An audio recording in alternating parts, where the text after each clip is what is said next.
I get this question all the time about which one is more important in terms of the research experience or the clinical experience. And honestly, my preference is clinical experience. If you can show the committee that you are engaged in casework or have been engaged in some type of clinical activity with patients before in the past, that is going to look really, really well.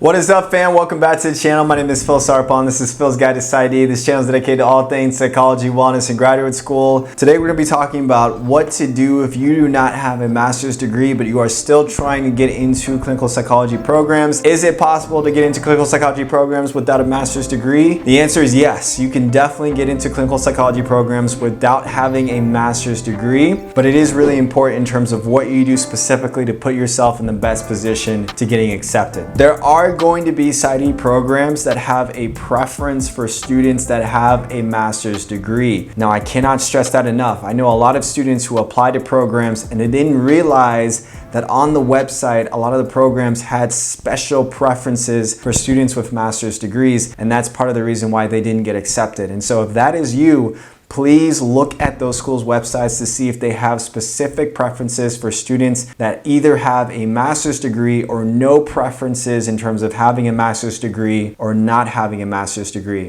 What you put into in terms of the work, in terms of researching those programs, is going to save you a lot of time, money, and energy in the future. The other thing is that you just want to make sure that you definitely, even though if you don't have a master's degree, that you do meet the GPA requirements. Typically, most programs are going to have a cutoff of a GPA of 3.0, so you don't want anything below that. And then some schools may mention specifically that they take most of their applicants around a 3.5 to a 3.6. So that should give you an idea in terms of other requirements that may be necessary for the school. Now, here's the other thing too, is that even though you may not have a master's degree, that's okay. You don't need one. It's not absolutely necessary, but you do want to show the committee that you were using your time well in terms of either gaining research experience or gaining clinical experience. I get this question all the time about which one is more important in terms of the research experience or the clinical experience. And honestly, my preference is clinical experience. If you can show the committee that you are engaged in casework or have been engaged in some type of clinical activity with patients before in the past, that is going to look really, really well. Now, you should also know the type of school that you're applying to, because if there's a school that is really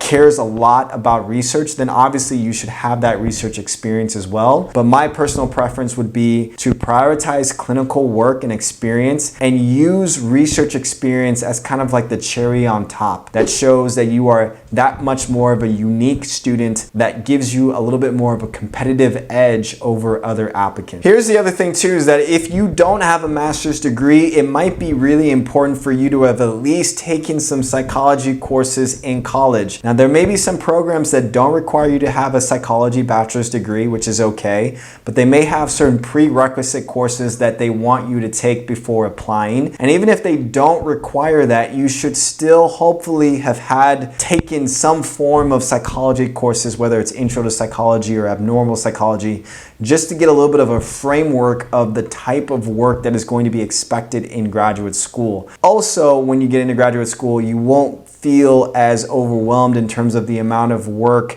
that is being produced, in terms of some of the expectations that faculty members may already have of students, in terms of knowledge that they already expect them to know because of some of the courses that they were supposed to take in undergrad. So the other thing is preparing for the GRE. Now, there are a lot of programs that are completely doing away with the GRE, which I love. I hated the GRE. I had a horrible experience with the GRE that I can tell y'all about later in the future. But honestly, that is a good thing. I will say that if you are preparing for the GRE because there's a school that recommends it or that requires it, obviously to do your due diligence, because if you don't have a master's degree, having a high GRE score is going to look pretty good. Make sure that you do emphasize having a strong personal statement and getting good letters from your recommenders, all right? Those are two important things. Those are two things that people skip out on. They don't put as much effort into the personal statement because they don't think that the readers are actually going to read and review it. And they don't put as much effort into thinking about who's going to write them a letter of recommendation.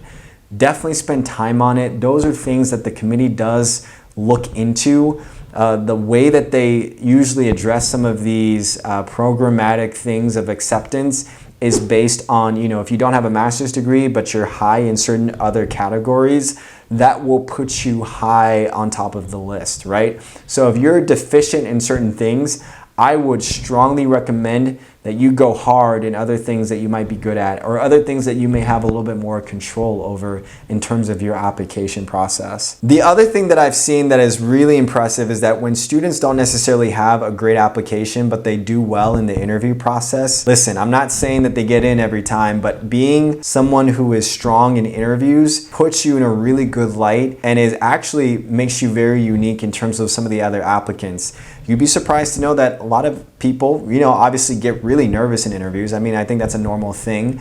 But if you can showcase your talents and your skills and your communication skills in that interview process, it will put you miles ahead of everybody else. And even if you might have not a great application compared to everybody else, thinking to themselves, wow, I really liked that person. I really enjoyed them in the interview, and I think that they would do really well in this program. So do not sleep on interview skills. Practice those mock interviews and get yourself ready for clinical psychology school. The next few things is to really demonstrate throughout your application process that you are a good match with the school. So even if you don't have a master's degree, you can still communicate a good match with the school, whether through your CV, your personal statement, or your letter writers. And what you're trying to communicate is that whatever the school is putting out in their website in terms of what they feel like is important for them should also be important for you. Not that you're fabricating anything, it's just that you're choosing schools where you feel like it could be a match made in heaven, and that a perfect match could be seen,